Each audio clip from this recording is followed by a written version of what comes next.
All right, this is Casey. He's going to be your inspector today. We're at How you doing, Murphy? All right. And so we're doing the breakdown on the inspection, and Correct. we're on the south side of the house, right, Casey? Correct. Basically what I do is I rate items within the report, good, fair, and poor. Anything that's fair or poor I highlight in red and put on a summary page.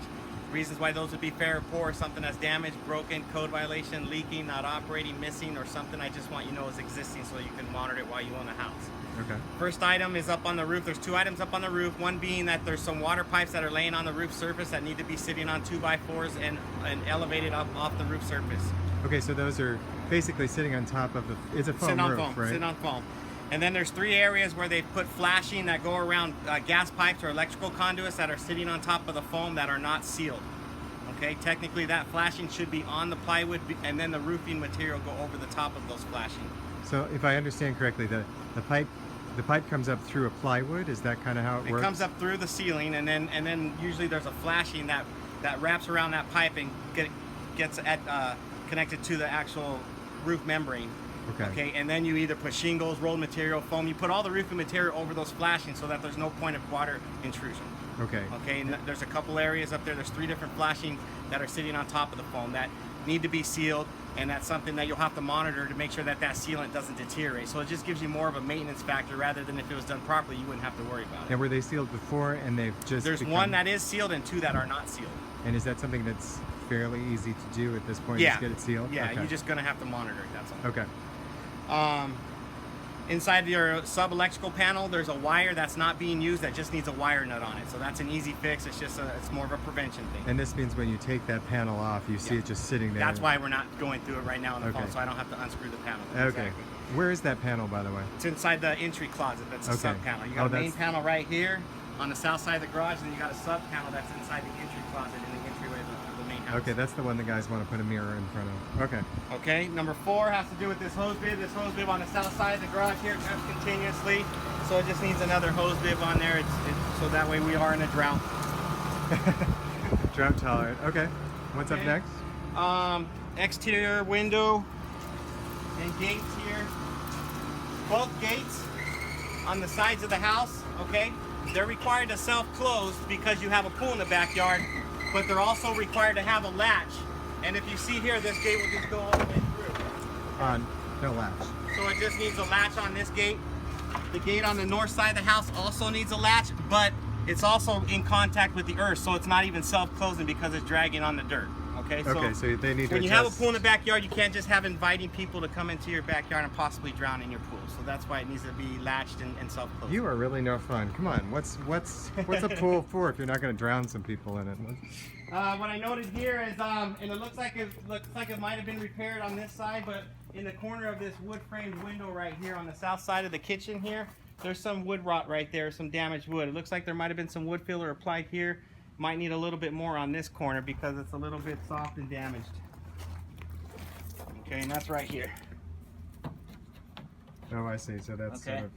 So if the termite hasn't been done, or it'll probably pop up. Okay, yeah, then that'll be getting noted on the termite report. okay. Okay, let's see here, moving on. Let's see. Okay, we'll go to the pool equipment. All right. I'm going to turn this. Okay, Now we're right going- here is the equipment for your pool. Here's your heater. You'll see here when I kick it on. When I kicked it on earlier, it had a very loud noise and vibration when it did ignite. Okay, so I just noted that it's noisy operation and vibration. We'll see if it does it again. Okay, another thing also right here is your salt dispensing control pad has the inspect cell light illuminating on it. Okay. Okay.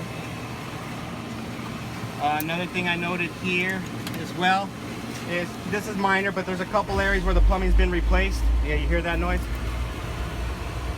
Okay. So that's Okay. But it does look like it comes on. Oh yeah, it fires up right away. Okay. Couple areas of the plumbing here that are not painted that you just want to paint. You want to put a little coat of paint on it so it absorbs the ultraviolet rays of the sun so it doesn't get brittle and crack. Okay. So the painting helps protect it. Okay. And then the That's pump. actually quieter than when I initially did it, so I might even remove it from the report because that sounds a little better. Maybe it hadn't been operated in a Okay, while so or it's something. sounding fine this time around. Okay, well that looks like it's good. Another thing that I noted in regards to the pool is that the pool light operates off a switch inside the living room. However, I do not see a GFCI circuit that protects that pool light. I tripped the GFI in the garage, the pool light did not go out. I tripped the GFI outlet that's on the patio adjacent to the living room where the pool light is, and it did not go out. So as far as I can tell, there's no GFI protection for your pool light, which is a code requirement and a safety hazard or concern. Okay?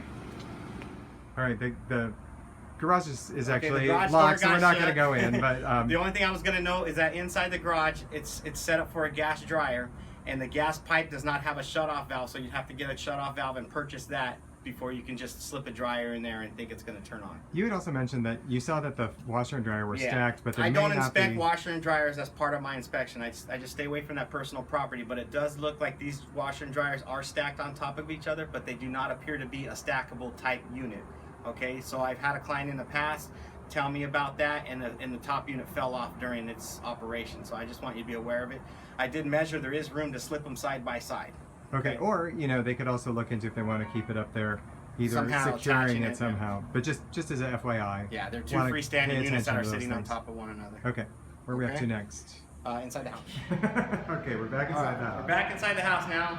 The one thing I noted with your fireplace is, since you have a gas line that goes into your fireplace, the damper that opens and closes to the chimney, it's not allowed to close all the way, and it's missing a little C-clamp that keeps that from staying, or from closing all the way. Okay, and this comes up all the time. The C-clamp really is just like It's a the size of a $4 quarter, card. right? And you just clip it on there so that it stays open. Yeah, they're really cheap. What else I'm noting is that there's 3 sliding glass doors right here in the living room and family room, and the sliding screen doors are not on. They're in the garage. And I noticed that in the garage there's a So there's a I just stack don't of- measure, I don't check the material or anything, or the rollers. I just let you know that there's sliding glass doors that don't have the sliding screen, We took them off. Okay. this for- which is a problem, exactly. That sounds great. What I noted also is, here is your entry closet right here. This is where you have the sub-electrical panel where that wire is that's missing a wire nut. But I just noted that there's some moisture stains along the base of that south wall inside that closet there. So it does show that there's either a past or present evidence of water might be penetrating from the exterior, because there's no plumbing right around here. Your kitchen sink is on the west wall.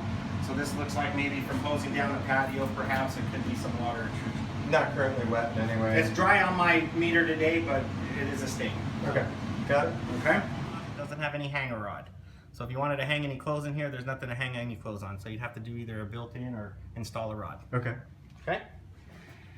And we'll go to the north bathroom. North bath. This is the front bedroom bath is where I'm we're calling going. it the north bathroom on Which the is report. going to be the north bathroom on the report in case there's a question. Okay, so here what I noted is you have a cracked countertop. The travertine's cracked.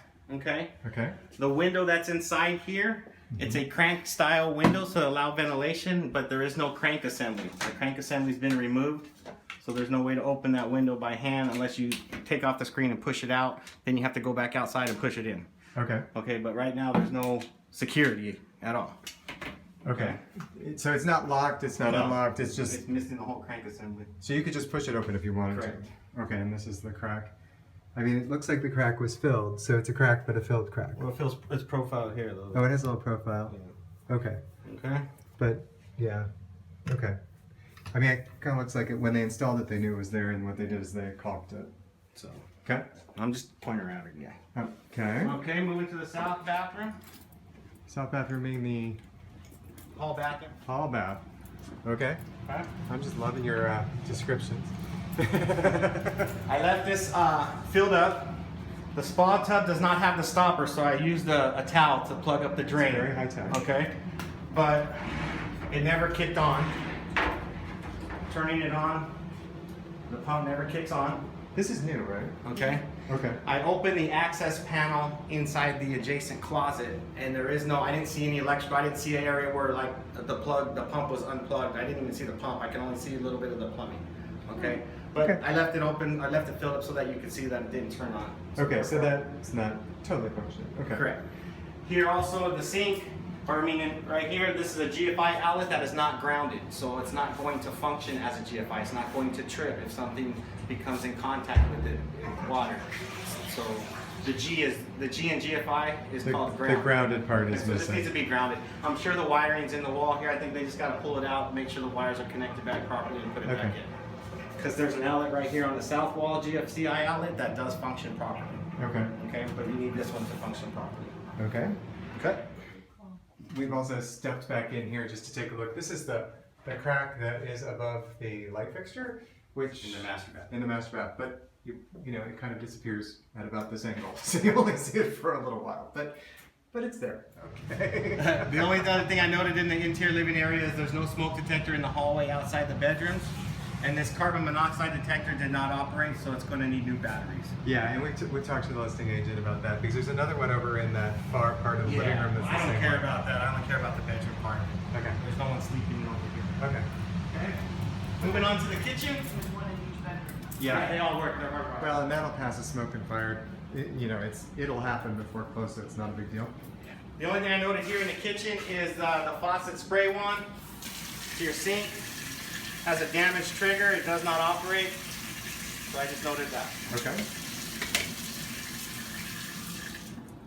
That's it. And that's it. I will forward you the report via email in a PDF format of file. You should have it sometime tomorrow with Mark getting CC'd on that email. Great. You're a star, Call me Casey. right Thank back. you.